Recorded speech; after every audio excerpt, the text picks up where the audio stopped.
Breaking news చూస్తున్నారు. America Iran మధ్య అణుయుద్ధం ప్రారంభమైందా? ప్రస్తుతం దీనికి సంబంధించి తీవ్రమైన చర్చ జరుగుతూ ఉంది. ఎందుకంటే ఇరాన్లోని అణు విద్యుత్ కేంద్రం సహా 90 లక్షలపై అమెరికా బాంబుల వర్షాన్ని కురిపించింది. దాడిలో 14 మంది మృతి చెందగా 78 మందికి గాయాలయ్యాయి. పేలుడును ధృవీకరించింది ఇరాన్ మీడియా. వరుసగా మూడో రోజు ఇరాన్పై అమెరికా మిసైళ్ల వర్షాన్ని కురిపించింది. చాబహార్, బందర్ అబ్బాస్, బుషహర్, అహ్వాజ్, కునారక్, చోగాదక్ ఈ ప్రాంతాలపై ఎయిర్ స్ట్రైక్స్ చేసింది అమెరికా. చమురు ఉత్పత్తికి అహ్వాజ్ కీలకం. ఇక బుషహర్లో భారీగా న్యూక్లియర్ పవర్ ప్లాంట్లు ఉన్నాయి. ఇన్ఫ్యాక్ట్ న్యూక్లియర్ పవర్ ప్లాంట్ భారీది బుషహర్లో ఉన్నది. భారత్కు కీలకమైంది చాబహార్ పోర్ట్. దానిపైన కూడా దాడి చేసింది. అయితే అమెరికా ఏముంటోంది? మేము దాడి చేయలేదు అంటోంది అమెరికా. కౌంటర్గా ఇటు బహ్రెయిన్, కువైట్, జోర్డాన్, ఖతార్లలో ఉన్న మిలిటరీ బేసెస్పై ఇరాన్ మిసైళ్లు, డ్రోన్లతో దాడికి పాల్పడింది. దానికి సంబంధించిన బ్రేకింగ్ న్యూస్ చూస్తున్నారు. గత 2-3 రోజులుగా ఎటువంటి పరిస్థితి ఉందో చూడొచ్చు. బట్ బిఫోర్ దట్ ఒక్కసారి దాడికి సంబంధించిన విజువల్స్ చూద్దాం.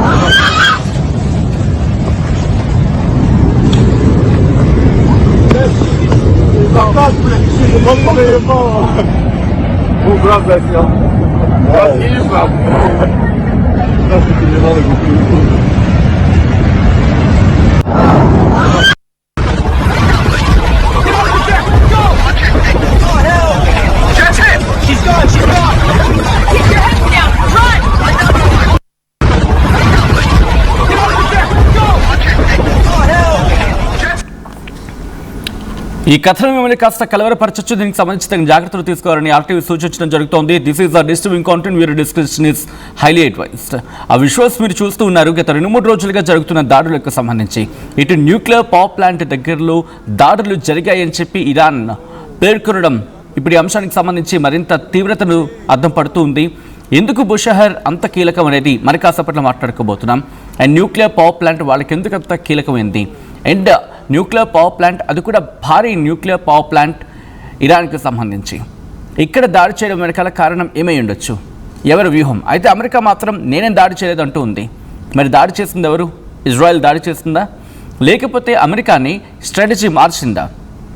దాడి చేస్తామని చెప్తే ప్రతిగా ఎక్కడ దాడులు చేస్తాయో, లేకపోతే నేరాన్ని ఇరాన్ మీద మోపడం ఎక్కడ సాధ్యం అవ్వదో అని చెప్పి ఈ స్టేట్మెంట్ పాస్ చేస్తుందా?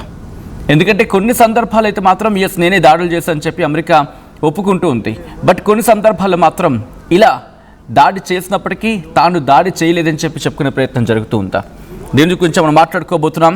ఇటు కీలకమైన డైరెక్షన్ తీసుకుంది యుద్ధం అనేది వినిపిస్తున్నమాట. ఇరాన్కు బుషహర్ న్యూక్లియర్ పవర్ ప్లాంట్ అత్యంత కీలకమైన వ్యూహాత్మకమైన ఆస్తిగా మాట్లాడుకోవాలి. ఎందుకంటే ఇక్కడ విద్యుత్ ఉత్పత్తి మాత్రమే కారణం కాదు ఇక్కడ. ఎందుకంటే వాళ్ళ న్యూక్లియర్ ప్రోగ్రామ్కి ఇదొక ప్రతీక, ఇదొక ఆర్థిక బలం అండ్ జియో పొలిటికల్గా ఈ ప్రభావం కూడా ఉంటుంది. ఇరాన్లో ఉన్న ఏకైక అండ్ ఇంకా పనిచేస్తున్న అణు విద్యుత్ కేంద్రం ఏదైనా ఉంది అంటే కనుక అది బుషహర్. ప్రస్తుతం విద్యుత్ ఉత్పత్తి చేస్తున్న ఇరాన్లోని ఏకైక వాణిజ్య అణు విద్యుత్ కేంద్రంగా మాట్లాడుకుంటారు బుషహర్. దీని కెపాసిటీ ఏకంగా 1000 మెగావాట్లు. ఎంతండి? 1000 మెగావాట్లు ఏకంగా. ఒక్క మాటలో చెప్పాలంటే ఇరాన్ విద్యుత్ గ్రిడ్కు విద్యుత్ను అందించడంలో కీలకమైన పాత్ర పోషిస్తుంది ఇది. అండ్ ఇదే కాదు, ప్రపంచంలో అతిపెద్ద చమురు, సహజ వాయువుల నిల్వలు కూడా ఇక్కడ ఉన్నాయి.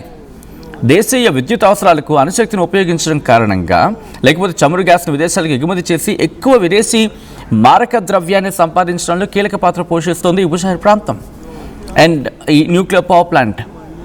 అయితే ఇరాన్ అణు సాంకేతిక సామర్థ్యానికి ఇది ఒక చిహ్నంగా మాట్లాడుకుంటూ ఉంటారు. ఎందుకంటే ఇది ఇప్పటిది కాదు.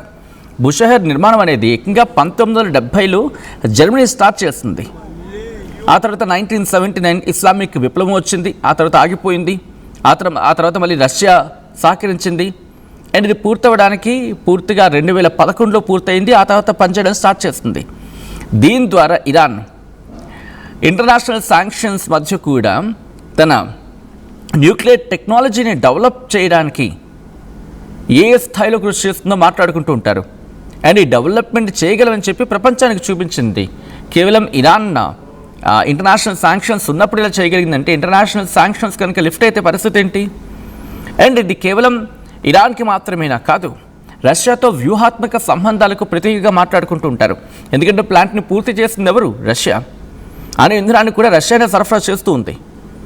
ఉపయోగించిన ఇంధనాన్ని తిరిగి రష్యాకి మళ్ళీ పంపిస్తూ ఉంటుంది ఇరాన్.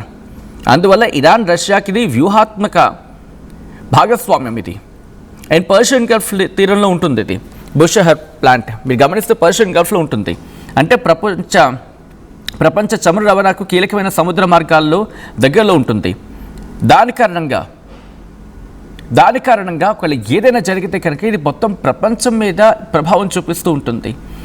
ఎందుకంటే వాళ్ళకి ఒక్క మాట మాట్లాడుకుంటే, మనం తింటూ ఉన్న చైన్ నరికే ప్రయత్నం జరిగిందనుకుందాం, లేకపోతే దాడి జరిగే ప్రయత్నం జరిగిందనుకుందాం, ఏం చేస్తారు? వెంటనే ప్రతిదాడి ఉంటుంది కదా, అది కూడా ఎంత ఫియర్స్గా ఉంటుంది. ఎందుకంటే ఆధారం అదే.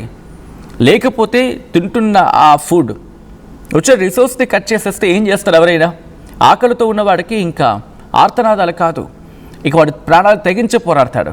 ప్రస్తుతం ఇరాన్ చేస్తోంది అది, ఇరాన్ చేయబోతోంది అదే అనేది కూడా ఐఆర్జీసీ చెప్తూ ఉన్నమాట. ట్రంప్ ఏమంటున్నాడు? ఇక్కడ నా పరిధి దాటేస్తుంది అని చెప్పి మొన్న అన్నాడు. అండ్ రీసెంట్గా ఇచ్చిన స్టేట్మెంట్లో ట్రంప్ ఏమంటాడు? లేదు వాళ్ళు చాలా ఈగర్గా వెయిట్ చేస్తూ ఉన్నారు. ఈగర్ అనే మాట కూడా కరెక్ట్ కాదు. అక్కడ వాళ్ళు ఇంకా చాలా చాలా అత్యవసరంగా వెయిట్ చేస్తూ ఉన్నారు నాతో డీల్ కుదుర్చుకోవడానికి. బ్యాడ్లీ, ఎగ్జాక్ట్లీ, చాలా దే ఆర్ వెయిటింగ్ బ్యాడ్లీ అంటూ ఉన్నాడు. అంటే చాలా దయనీయమైన పరిస్థితుల్లో వాళ్ళు వేడుకుంటున్నారని అర్థం వచ్చేలాగా ట్రంప్ చెప్పుకొస్తూ ఉన్నాడు. అండ్ ఇక్కడ అయితే సైనికంగా ఎందుకు ఇది అంత సెన్సిటివ్ అంటే, బుషహర్ న్యూక్లియర్ బాంబ్ తయారీ కేంద్రం కాదు, ఇది అణువిద్యుత్ ఉత్పత్తి చేయగలిగే న్యూక్లియర్ రియాక్టర్స్ ఉన్నది ఇది.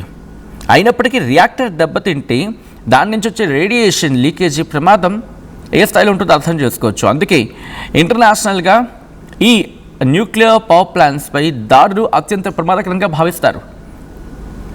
అండ్ ఎందుకు ఇప్పుడు ఇది తరచూ వార్తలు ఎందుకు ఉంటుందంటే, ఇజ్రాయెల్ ఇరాన్ దగ్గర వీళ్ళ మధ్య టెన్షన్స్ బుషహర్ పేరు తరచూ వినిపించడానికి కారణాలు ఏంటంటే, ఇది ఇరాన్కి వాళ్ళ విద్యుత్ కేంద్రానికి కీలకం. అండ్ రష్యా టెక్నాలజీ భాగస్వామ్యం ఉంది. న్యూక్లియర్ సెక్యూరిటీ లేక సేఫ్టీకి సంబంధించి ఇంటర్నేషనల్గా కన్సర్న్స్ ఉన్నాయి. దీనిపై దాడి జరిగితే అంతర్జాతీయ ప్రభావాలు తీవ్రమయ్యే అవకాశం ఉంటుంది. అండ్ బుషహర్ వాళ్ళకి బుషహర్ ఉంది, నటాన్స్ ఉంది, ఫోర్దో ఉంది, అరాక్ ఉంది, ఇస్ఫహాన్ ఉంది. నటాన్స్ మీద దాడి జరిగినప్పుడు కన్సర్న్ ఉండింది, ఫోర్దో మీద జరిగినప్పుడు కన్సర్న్ ఉండింది, అరాక్ మీద అనేది